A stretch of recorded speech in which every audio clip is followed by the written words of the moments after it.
দাবা খেলায় একটা মুহূর্ত আসে যখন রাজা মনে করে সে জিতে গেছে, ঠিক তখনই বিপক্ষ দলের মন্ত্রী এমন এক চালের সামনে এসে দাঁড়ায় যে পুরো বোর্ডটাই উল্টে যায়। এই মুহূর্তে ঠিক একই ঘটনা ঘটছে, কিন্তু বিশ্বাস করুন আসল খেলাটা হচ্ছে না, আসল খেলাটা হয়ে গেছে গতকাল রাতে। একই বলে কপালের নাম গোপাল। সকালবেলার বাদশারে তুই বিকালবেলার ফকির, আবার বিকালবেলার ফকির তুই সকালবেলার বাদশা। একই বলে চান কপাল। এই দেশটা কি এইভাবেই চলবে? এইভাবে কি চলবে ভাই? না, এভাবে চলবে না। নিশ্চয়ই সামনে বিরাট পরিবর্তন আসবে, আসতেই হবে। এত মানুষের রক্ত বৃথা যাইতে পারে না। 5ই আগস্ট কোনো আন্দোলন ছিল না, কোনো গণ অভ্যুত্থান ছিল না, ছিল বিপ্লব। 5ই আগস্ট বিপ্লব ছিল, জুলাই একটা বিপ্লব।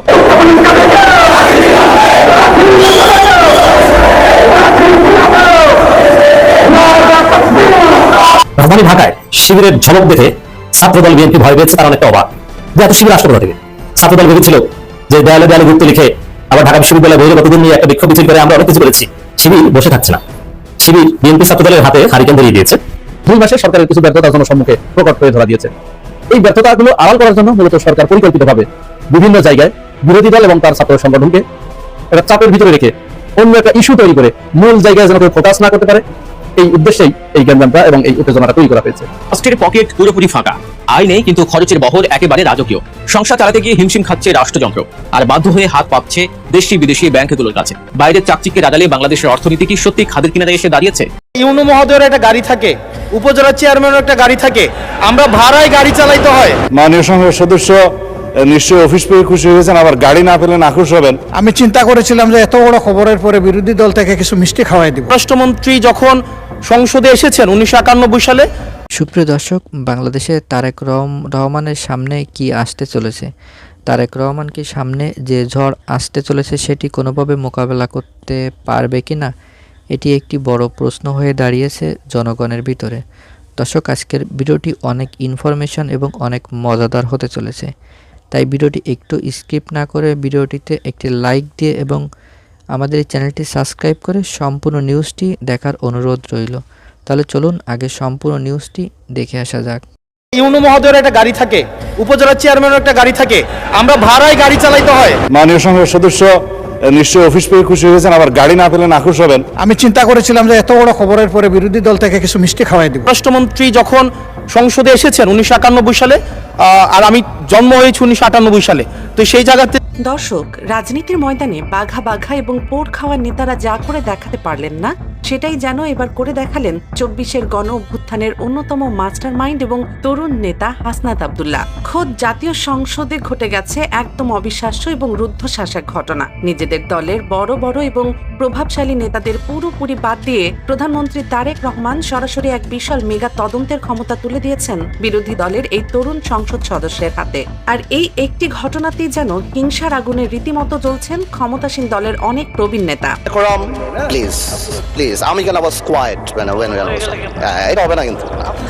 সবার মনেই এখন একটাই প্রশ্ন ঘুরপাক খাচ্ছে, কি এমন জাদু মন্ত্র পড়লেন হাসনাত? কেন দুর্নীতির এই মেগা তদন্তের চাবি নিজেদের দলের কাউকে না দিয়ে সরাসরি একজন বিরোধী দলীয় তরুণের হাতে তুলে দিলেন সরকার প্রধান? এটি কি শুধুই একটি সাধারণ তদন্ত, নাকি এর পেছনে লুকিয়ে আছে রাজনীতির হিসাব নিকাশ পাল্টে দেওয়ার মতো ভয়ঙ্কর কোনো গেম প্ল্যান? আজ দেশ নিউজ 24-এর এই বিশেষ এক্সক্লুসিভ বিশ্লেষণে আমরা ফাঁস করব পর্দার আড়ালের সেই রুদ্ধশ্বাস সত্য, যা পুরো দেশের রাজনৈতিক অঙ্গনে এক বিশাল ভূকম্পন তৈরি করেছে।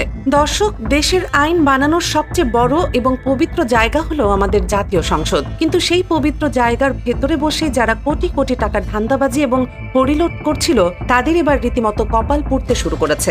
করলে আবার কখন নোটিশ দেওয়ার কথা বলে ফেলেন, তো সেই বিষয়টা নিয়ে সবসময় আমরা একটু সংকোচে থাকি। গত 19 এপ্রিল দেশের একটি শীর্ষস্থানীয় জাতীয় দৈনিকে ফাঁস হয়ে যায় সংসদের ভেতরের আসল চুরিদারির খবর। সেই খবরে একেবারে ডাহা প্রমাণ দিয়ে দেশের মানুষকে দেখানো হয় যে সংসদ সচিবালয়ের কাজের জন্য কেনা ক্যামেরা, সাধারণ ব্যাগ এবং সামান্য মেমোরি কার্ড রিডারের মতো জিনিস কেনা হয়েছে বাজার দরের চেয়ে কয়েক গুণ বেশি দামে। পানির দামে কেনা জিনিস সোনার দাম দেখিয়ে সরকারি কোষাগারের কোটি কোটি টাকা নিজেদের পকেটে ভরেছে কিছু রাঘব বোয়াল। স্পিকার যখন দেখলেন তার চোখের সামনেই এত বড় বড় লুটপাট হচ্ছে, তখন তিনি আর চুপ করে বসে থাকলেন না। এই খবর বাইরে আসতেই দেশ জুড়ে শুরু হয়ে যায় বিশাল তোলপাড়। অবস্থা হাতের বাইরে চলে যাচ্ছে দেখে মঙ্গলবার মানব সম্পদ শাখা 1 থেকে কড়া নির্দেশ আসে এই দুর্নীতির হাটে হাড়ি ভাঙার জন্য। স্পিকারের নির্দেশে তড়িঘড়ি করে গঠন করা হয় 5 সদস্যের এক ভয়ঙ্কর শক্তিশালী তদন্ত দল। এই কমিটিকে সময় দেয়া হয়েছে মাত্র 7 দিন। এই 7 দিনের মধ্যেই তাদের মাঠে নেমে দুর্নীতির সব খবর বের করে রিপোর্ট জমা দিতে হবে। এই তদন্ত দলের প্রধান বা আহ্বায়ক করা হয়েছে সরকারি দলের বড় নেতা ও chief whip ABM Ashraf Uddin নিজামকে। তার সাথে দলের সদস্য হিসেবে আরও রাখা হয়েছে লুৎফুল্লাহিল মাজেদ, মোহাম্মদ সাইফুল আলম এবং হুম্মাম কাদেরকে। এরা সবাই সরকারের অত্যন্ত কাছের মানুষ। কিন্তু পুরো রাজনৈতিক মহলকে অবাক করে দিয়ে এই কমিটির সবচেয়ে গুরুত্বপূর্ণ জায়গায় বসানো হয়েছে তরুণদের প্রিয় নেতা এবং বিরোধী দলের সংসদ সদস্য হাসনাত আব্দুল্লাহকে। আর ঠিক এখান থেকেই শুরু হয়েছে রাজনীতির আসল চমক। তারেক রহমান কেন নিজেদের এত বড় বড় নেতা থাকতে বিরোধী দলের এই তরুণের উপর এত বড় ভরসা করলেন? এই যেভাবে ভ্যাটিকান সিটি চলে সেটা যদি আমরা ধরে নেই, তাহলে মাননীয় স্পিকার সেদিন বেগম জিয়া জেল থেকে বের হতে পারেন না। মাননীয় স্পিকার, রাজনীতিতে এমন ঘটনা এর আগে হয়তো কেউ স্বপ্নেও ভাবেনি। রাজনৈতিক বিশ্লেষকরা বলছেন এটি তারেক রহমানের এক বিশাল এবং মাস্টার স্ট্রোক চাল। হয়তো তিনি চাইছেন প্রশাসনের ভেতরে ঘাপটি মেরে থাকা চোরদের ঘায়েল করতে হাসনাতের মতো একজন সম্পূর্ণ পরিষ্কার ইমেজের তরুণকে কাজে লাগাতে। জুলাইয়ের গণঅভ্যুত্থানের পর থেকে হাসনাত নিজের যে একটি আপোষহীন ইমেজ তৈরি করেছেন, সরকার প্রধান খুব ভালো করে বুঝতে পেরেছেন যে এই ছেলেকে দিয়ে তদন্ত করালে কেউ টু শব্দ করার সাহস পাবে না। কিন্তু দর্শক, বিরোধী দলের একজন নেতার এমন জাদুর মতো ক্ষমতার কেন্দ্রে চলে আসায় ক্ষমতাসীন দলের অনেক পুরনো নেতার মাথায় রীতিমতো বাজ পড়েছে। বছরের পর বছর যারা রাজনীতি করে জীবন পার করেছেন, রাজপথে রোদ বৃষ্টিতে ভিজেছেন, তারা এখন নিজেদের কপাল নিজেরাই চাপড়াচ্ছেন। কালকের এক তরুণ নেতা এসে সরাসরি প্রশাসনের দুর্নীতির কাগজ ঘাঁটবেন আর তারা হাঁ করে চেয়ে দেখবেন। এটা কিছুতেই হজম করতে পারছেন না অনেক নেতা। দলের ভেতরেই এখন চাপা রাগ আর ক্ষোভের আগুন জ্বলছে।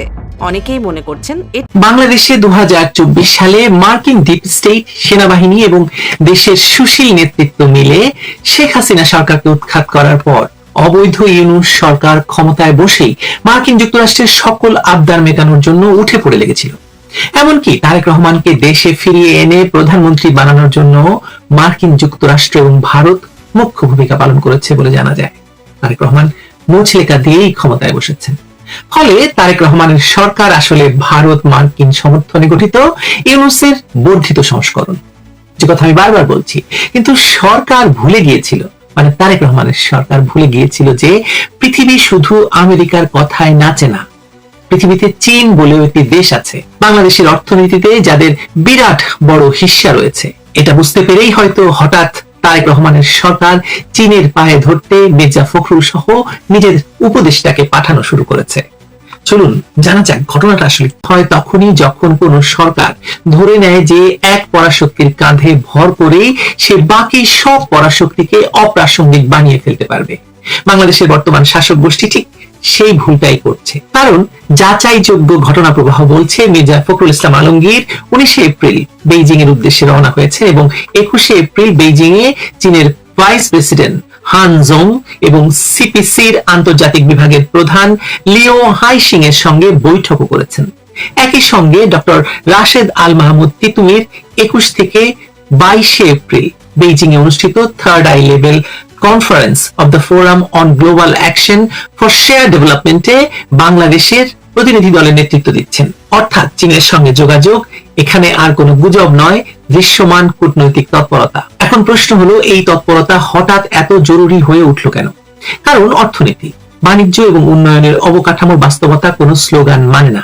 বাংলাদেশের জন্য চীন শুধু একটি দূতাবাস বা একটি কূটনৈতিক সম্পর্কের নাম নয়, এটি সরবরাহ শৃঙ্খল, অবকাঠামো অর্থায়ন, উন্নয়ন ঋণ, শিল্পযন্ত্র, বিদ্যুৎ প্রকল্প, বন্দর, সড়ক, সেতু এবং উৎপাদন অর্থনীতির একটি ভীষণ শক্তিশালী স্তম্ভ।